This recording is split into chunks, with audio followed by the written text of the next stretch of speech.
인공 감미료, 아스파탐에 대한 유해성 논란이 뜨겁습니다. 공신력 있는 국제기구에서 발암 가능 물질이라고 지정을 한 건데 우리 식품당국은 문제될 거 없다면서 지금의 기준을 유지하기로 했죠. 이 제로 음료 열풍과 함께 주목받는 대체 감미료, 과연 어디까지 안심하고 먹어도 되는지 알아보는 시간 마련했습니다.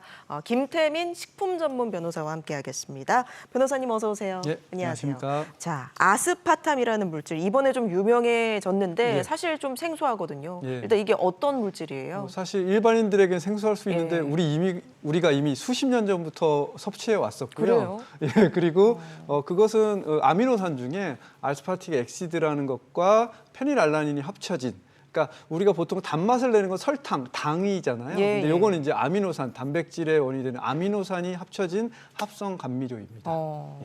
그럼 이 아스파탐이라는 게 지금 우리가 오랫동안 먹어왔다고 예. 말씀을 하셨는데 예. 주로 어디에 들어있었어요? 일단 가장 많이 먹는 게 요즘에 이제 예. 이 탄산 음료에 들어가 있는 제로 땡땡이라고 나와 있는 그런 음료들에 가장 많이 들어 있고요. 예, 예. 최근에는 이제 과자류 이런 데서도 많이 사용을 하고 과자에도요? 있습니다. 예, 과자류에도 들어가 있고요. 그래서 뭐 워낙 우리 많이 들어가 있고 요즘에 또 아이들이 먹는 그 의약품에도 예. 일부 이제 단맛을 내기 위해서 아이들이 이제 약을 좀 싫어하니까 예, 예. 아이들의 그 약을 좀 잘 섭취하게 하기 위해서 그런 의약품에도 사용되고 굉장히 널리 사용되고 있습니다. 우리 식문화가 좀 바뀌면서 좀 설탕을 줄이는 맞습니다. 반면에 이 단맛은 그러면은 제로인데 어떻게 단맛이 나지? 했는데 아스파탐 같은 물질이 들어간 거였군요. 그렇죠. 이제 그 설탕보다 한 200배 정도의 단맛을 가지고 있기 때문에 그 사용량을 대폭 줄일 수가 있고 또 예, 설탕은 아무래도 아시다시피 칼로리가 높기 때문에 예, 예. 다이어트를 걱정하시는 분들 그리고 또 당뇨 환자분들에게는 굉장히 그렇죠. 안 좋기 때문에 이제 이런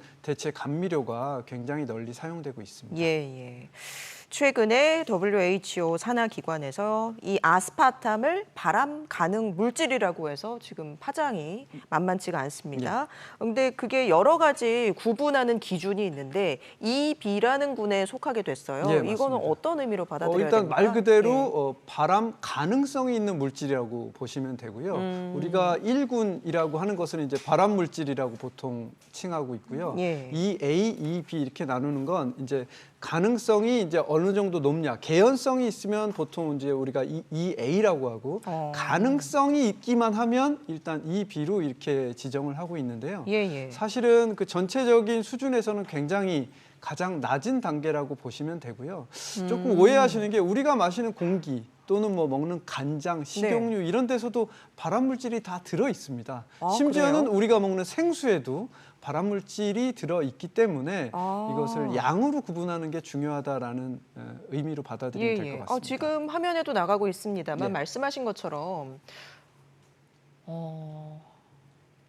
좀 그 그룹별로 속해 있는 식품들이 어떤 게 있는지 좀 말씀해 주시겠어요? 예, 일단 그룹 A는 말 그대로 발암이 확인된 물질. 우리가 뭐 성인들이 많이 섭취는 아니지만 술, 담배, 뭐 가공육, 예. 이런 고기들 이런 것들이 있고요. 그다음에 이 A가 말씀드린 발암 추정 물질, 그러니까 개연성이 있는 물질인데 높은 온도에서 튀긴 음식이나 적색육 등이 포함되어 있고요. 예. 그다음 그거보다 더 낮은 가능성이 있던 것들이 절임 채소나 아니면 뭐 피클 같은 요번에 이제 새롭게 포함된 아스팔탐 등이 있습니다. 예. 지금 그 그룹 1, 그러니까 제일 위에 있는 물질 중에 가공육이라는 게 있는데 가공육이 쉽게 말해서 뭐 소시지, 햄 이런 거 아니겠습니까? 맞습니다. 예, 그런 근데 이게 것들이죠. 지금 발암 물질 제일 상위에 포함이 되어 있다는 게 조금 충격적이긴 하네요. 이건 어떻게 봐야 될까요? 예, 그건 결국 제가 계속 말씀드리지만 이 과학적으로 우리가 존재하냐 존재하지 않느냐 이 정성적인 문제가 아니라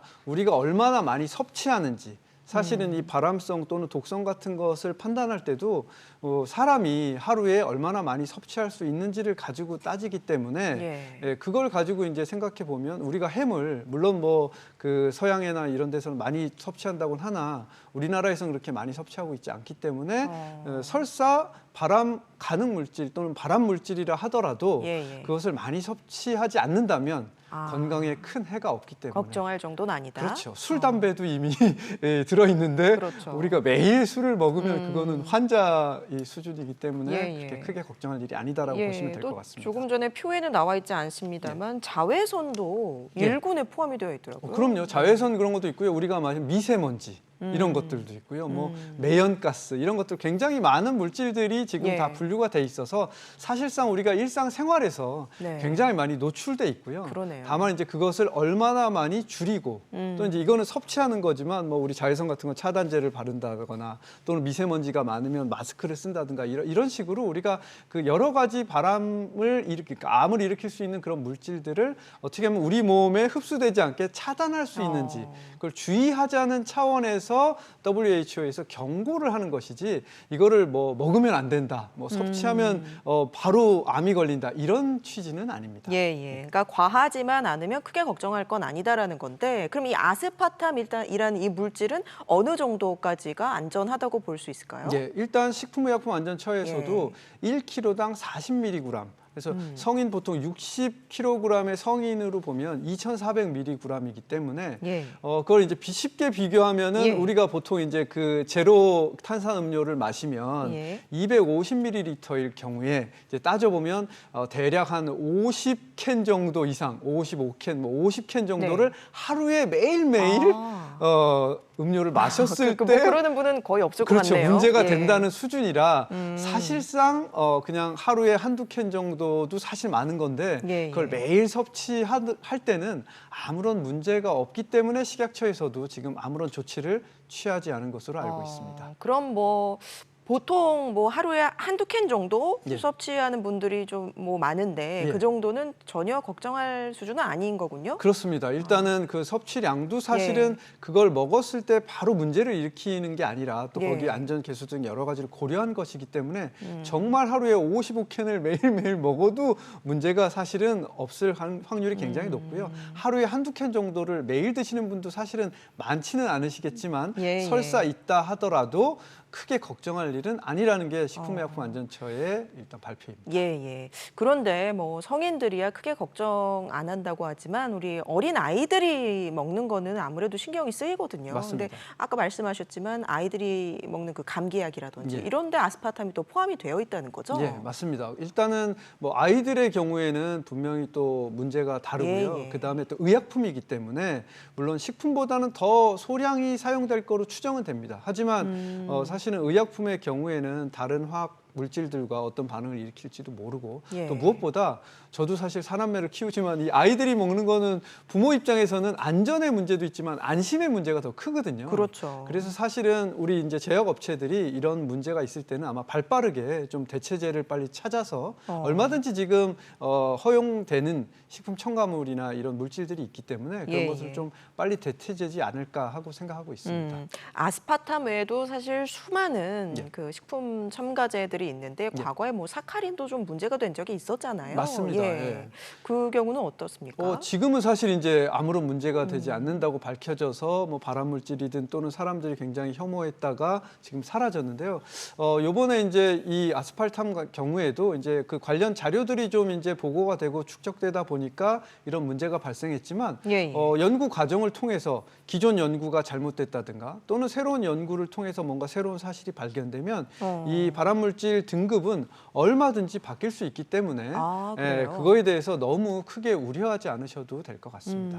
근데 그 아스파탐 외에도 그 대체 감미료, 그러니까 단맛을 내는 설탕을 대체할 수 있는 그 물질들이 상당히 많죠. 예, 많습니다. 우리 뭐 일반 그 제품 스테비아 같은 것도 많이 들어보셨을 거예요. 스쿠랄로스도 있고 뭐 아세펄탐, 칼륨도 있고요. 많은 감미료들이 대체제가 있기 때문에 아마 이번에 이제 문제가 된 식품 회사들도 지금 다른 대체제를 찾기 위해서 뭐 막걸리라든지 주류 회사들도 마찬가지고 노력은 하고 있을 것으로 봅니다.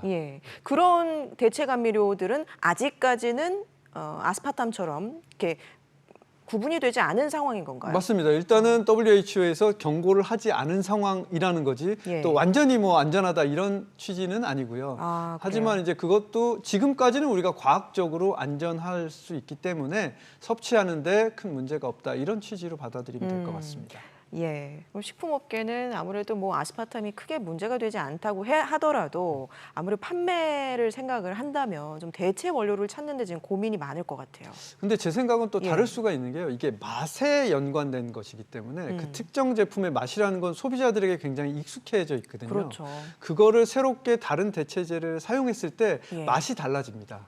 아. 그 맛이 달라지기 때문에 그러면 기존 고유의 그 기호나 취향이 달라지게 되면 소비자로부터 또 외면받을 수가 있습니다. 그래서 만약에 이렇게 논란이 커지지 않고 이 정도 수준에서 잠잠해지면 네. 뭐 노력은 하겠지만 장기적으로 바꿀 수는 있겠지만 단기적으로 그 맛을 맛을 잡는 게 쉬운 일은 아니기 때문에 제가 볼 때 식품, 뭐 술이나 이런 것들은 좀 다를 수 있겠지만 아이들이나 또는 어른들의 취향에 맞는 이런 식품은 예, 예. 대체제로 좀 변경하는 게 단기적으로는 어렵지 않을까 생각하고 그래요. 있습니다. 예. 이번에 아스파탐 논란에서 대표적으로 나온 기업이 이제 롯데칠성인데 펩시라는 제품 때문이죠. 예, 예. 아스파탐 외에 혹시 뭐 대체제를 쓰지 않을까라는 이런 의문들도 많이 나왔는데 예. 좀 어때요? 지금 입장은 어떤 상황이에요? 글쎄 제가 이제 그 회사의 직원은 아니기 때문에 예. 정확히 모르겠는데 아마 일단 이런 이슈가 나왔기 때문에 그 회사에서는 당연히 소비자의 안전과 안심을 위해서 노력할 것이기 때문에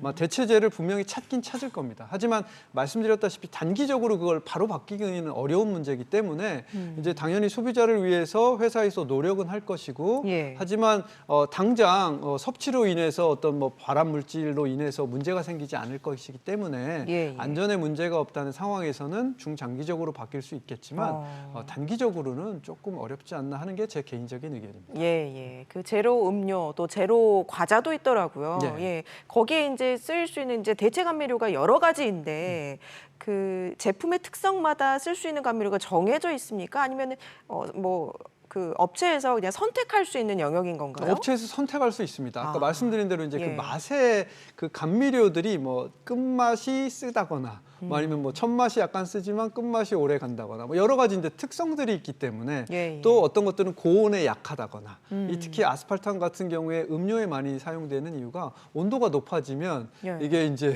제 기능을 발휘하지 못하기 때문에 음료의 경우에 탄산음료 다 온도가 낮게 이렇게 유지가 되니까 예. 이렇게 해서 이제 많이 사용되는 거거든요. 그래서 그런 특성과 맛의 차이 때문에 업체가 이제 선택하는 것이었고 예. 지금까지는 대체 감미료에 따라서 무슨 안전의 문제가 전혀 없었기 때문에 예. 전 세계 모든 우리나라를 포함한 뭐 120여 개국 모든 국가에서 아스팔탐을 사용하고 다 섭취하고 있었기 때문에 예. 뭐 우리나라 회사들만 국민들을 뭐 이렇게 안전을 생각하지 않거나 이런 건 아니기 때문에 조금 더 주의를 기울일 필요는 있을 것 같습니다. 근데 그 보통 제로라는 그 붙을 수 있는 그 기준이 네. 완전히 0칼로리가 아니어도 붙을 수 있다고 하는데 그 기준이 어떻게 돼요? 그거는 사실상 예. 이제 그 과학적으로 검사를 했을 때 뭐 예. 0점 몇이 나오면 사실상 거의 0으로 볼 수 있기 때문에 식품의 표시 기준에서 이제 정해진 기준이 있고요.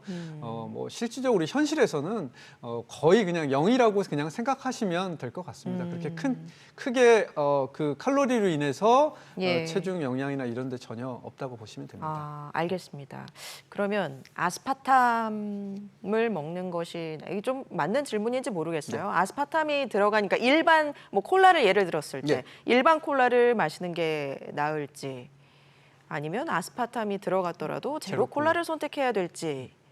예. 취향의 문제일까요? 어떻게 보세요? 저는 사실 콜라를 워낙 좋아해서 많이 먹는데 저는 제로 콜라를 싫어합니다. 일단 왜냐하면 맛이 아무리 감미료라고 달라요. 해도 맛이 다르거든요. 드셔보시면 설탕이 들어간 콜라는 당연히 우리 입맛에 좀 익숙하고 맛있습니다. 제가 보기에는. 그래서 저는 뭐 그 아스팔탐의 논란과 상관없이 먹을 건데 사실은 기존에 또 드셨던 분도 뭐 하루에 정말 우리가 서양인들처럼 막 몇 리터씩 콜라를 먹는 사람은 없기 때문에 뭐 가끔 가다 이렇게 여름에 더울 때 시원하게 얼음에 넣어서 먹는 제로 콜라가 설사 아스팔탐이 들어있다 하더라도 그걸로 인해서 내 몸에 뭐 내 건강에 영향을 미치는 게 전혀 아니기 때문에 취향에 따라서 기존에 드셨던 대로 드셔도 아무런 문제가 없다고 생각합니다. 그래요.